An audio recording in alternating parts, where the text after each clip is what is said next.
Hello everyone and welcome back to another brand new video. Today we're going to be going over the most recent episode of Pokemon Horizons, and in today's episode we actually had a lot that went down. First we had Gibeon, who has had his Zygarde achieve its 50% form with these random Zygarde cells which are in Laqua, and he is using Zygarde to help, I guess, farm all this Laquium around him, which seems to be what's keeping him alive and giving him strength, which we see earlier in the episode. He falls over and just grabs a piece of Laquium and puts it into his sleeve, which powers him up through these tubes in his body. So he's clearly being kept alive with this stuff and kept in, a healthy state with it. But as he's doing that, Amethio shows up and I guess just tells him to stop. And in the midst of all that, Gibeon, refuses, and so he's just trying to get all this power, and this energy wave goes off, which attracts the attention of everyone else. So Liko, Roy, Dot, and Freed head over there, and also as they're trying to do that, the other explorers try to stop them, Coral, Sidian, and Callus. But actually, Amethio's henchmen, Zerk and Anya, who I don't think we've seen for a minute, maybe I'm just missing that, but anyway, they show up and help Liko, Roy, and Dot's side by fending off against the other ones for a bit. And so that was interesting to see. I guess they're all now on the other side. So the Rising Voltacklers go over to where Gibeon and Amethio are in this energy wave. And once they do, Terapagos starts freaking out over seeing Gibeon again. And it uses its power, and they're still attacking the Laquium, Zygarde and Gibeon are. And they wind up releasing Lucius, who has also been in Laqua this entire time. He's been seemingly just imprisoned in this big bunch of Laquium, and so now he's freed and he is able to tell everyone what's been going on. I guess he's been seeing everything because he not only recognizes Liko, but all the Rising Voltacklers. I guess he's just been seeing it from Laqua, so that's interesting to see. And so most of the episode is a lot of dialogue. Actually, I was kind of surprised that it's really just a lot of Lucius and Gibeon talking and everyone else, and just getting, I guess, all this lore and backstory with what's been going on and what Gibeon is trying to do. So they spend all their time talking. The 6 heroes come out of their Pokeballs. They're summoned out by Terapagos, and the episode actually ends with Liko, Roy, Dot, and Amethio terrestrializing their partners and getting ready for battle.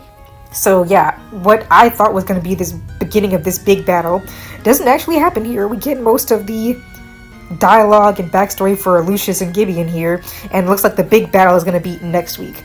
So honestly speaking, I feel like it makes more sense to just do another double review for these 2 episodes rather than just doing this one. So you guys can stay tuned and I will be back in just a bit.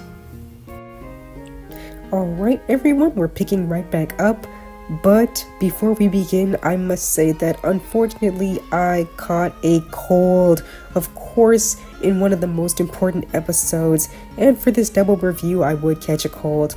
Hopefully I don't sound too bad, but yeah, let's get right into things. So the episode, again, pretty much continues right off with where we left last time, where the kids are just getting into battle against Gibeon. And honestly speaking, that is the vast majority of the episode, just Liko, Roy, Dot, and Amethio taking on Gibeon and his Zygarde. And they are able to fare decently well considering the Pokemon they're using against his Zygarde. They're essentially just going back and forth where sometimes Gibeon has the upper hand and sometimes Liko, Roy, Dot, and Amethio have the upper hand. And I do like how they're able to work together and use different strategies in order to turn the tide of battle in their favor. So overall, the episode was good. It really was, like I said, just a lot of battling. There wasn't too much else that really occurred. But I will say overall, it was pretty good. So as this battle is going on, what actually happens is that Zygarde manages to hit the others so hard that it's as if they fainted because their terrestrialization breaks. But they don't actually faint. They're still able to continue battling, which I thought was really interesting. Normally, when they lose their terrestrialization, it's like they've totally fainted, but that didn't happen here, so that was, I guess, interesting. But even though they've lost their terrestrialization, they do not give up, and Liko especially runs up toward Florgato, and they continue trying to just throw more attacks at Zygarde, even though it attacks right back. And in the midst of all this, using their just ultimate desire to win, Florgato actually evolves into Meowscarada, which I thought was really cool. I did expect it because of the preview for this episode last week. It did really much imply that she was going to evolve, so that was really nice to see. I'm really happy to see that she has fully evolved. So after fully evolving, Meowscarada is able to deal a bit more damage to Zygarde and even shows off her new move, Flower Trick. So really great and nice to see. Now, something that's interesting is that after Meowscarada uses a few moves, it's as if Zygarde just stops battling. I'm not sure why. I might have to wait for the dub on that one, but for some reason it just decides to stop battling, and it just goes up to Liko and Amethio and the others and just nods its head and then leaves its 50% form and just sends the Zygarde cells all over the place, which of course has Gibeon shocked and confused, and he doesn't even know why this is happening. And yeah, so that's pretty much the end of Zygarde. But after that occurs, Lucius walks up and talks to him, and then Terapagos and the 6 heroes go up to the Lacurium crystals and starts using this energy on them. Not too sure what's happening, but that's actually just where the episode ends, which kind of surprised me. It almost felt like it ended really quickly without much closure of what's going on. But I'm sure they're going to explain what's going on next time, which is going to be the final episode of the Rayquaza Rising arc. So before we get into the next era, because we do have information on the next arc, I do want to say that I thought this episode was okay. The animation was amazing for the battling against Zygarde. It was just beautiful. But the only thing I didn't like was that the battle was just Liko, Roy, and Dot battling Zygarde, and you have Lucius standing right there with the 6 heroes. They don't contribute to the battle at all.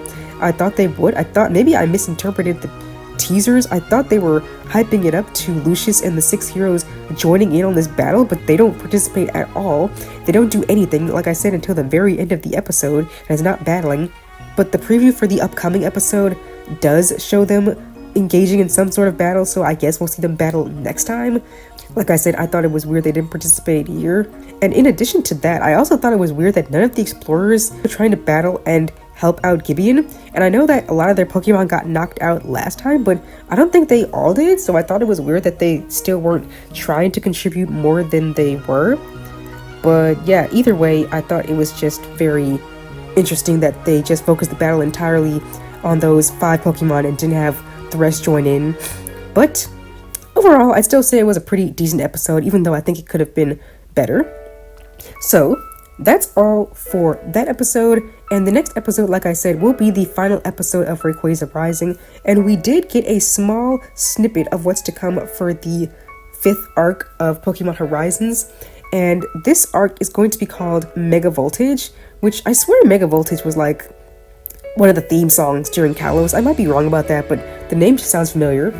But regardless, the next arc is Mega Voltage, and it's actually really interesting because we're actually going to be seeing Liko, Roy, and Dot aged up a little bit. They're a bit older in the little preview image, and the little blurbs and announcements that go with it do specifically state that they've gotten a bit older. So that was really a surprise. That was a shock to me. I never would have expected that we would see some sort of aging occur in any Pokemon series, but I don't know, I just didn't think that would ever happen. Like, I knew there was going to be some sort of announcement today because they'd mentioned it. I think they mentioned it a while ago, actually, but I never would have expected this. Like, I was shocked when I saw, there's a little teaser preview image, and I'll include that in this video. But yeah, you can see the characters. They don't look too much older. It looks like maybe like a year or so older. We don't know how much time has passed. Maybe they'll say when it actually occurs. But yeah, they all have different outfits. You can see that they're clearly taller. They have different accessories going on, and even more than that, they have new hairstyles as well. Like, and also Roy isn't wearing his hat anymore. And Roy also has this new shiny Mega Lucario, which I think we saw in that little teaser a few weeks ago, that there was going to be an announcement. But I don't think we knew who the Lucario was for, but apparently it's Roy's. He has this shiny Mega Lucario now. And there's also this new boy who's going to be traveling with Liko, Roy, and Dot. And I believe they said his name is Ult. and he has a Mega Sableye, so clearly they're going to be focusing a lot on Mega Evolution, probably to tie into Legend ZA, which could be coming out later this year, which makes sense. And we do see the Brave Olivine in the picture, so I guess we're still going to be traveling by the airship. The interesting thing is they do kind of make a point to note that Captain Pikachu is kind of with Roy for now, and he has Freed's goggles on, so I don't know what happened to Freed. They didn't really say. I guess they'll announce it next week, or like we'll see it in the episode, but like it seems like Freed might be gone because he's not in the picture. Then again, the other adult Volt Tacklers aren't there either, but they normally show Freed more than them anyway, so it's a bit odd to not see him and to see Captain Pikachu at Roy's side with Freed's glasses, so no clue what's going on here. This looks like it's going to be a big shakeup from what was going on previously, so I'm very excited to see what comes from that. You guys let me know in the comments what you think of this upcoming arc, and also what you thought of this episode, and if you're excited for next week. But let me know especially what you think of this arc. What do you think of Liko, Roy, and Dot getting a bit older? What do you think of this new boy, Alt? I think he, like design-wise, he looks, okay, he looks like a rambunctious kid. I'm not sure what his personality is going to be, of course, yet. All they say about him really is that he's going to be Roy's rival, which is interesting, I guess, because it implies to me that they're going to be all traveling together. This is like a fourth member of the crew.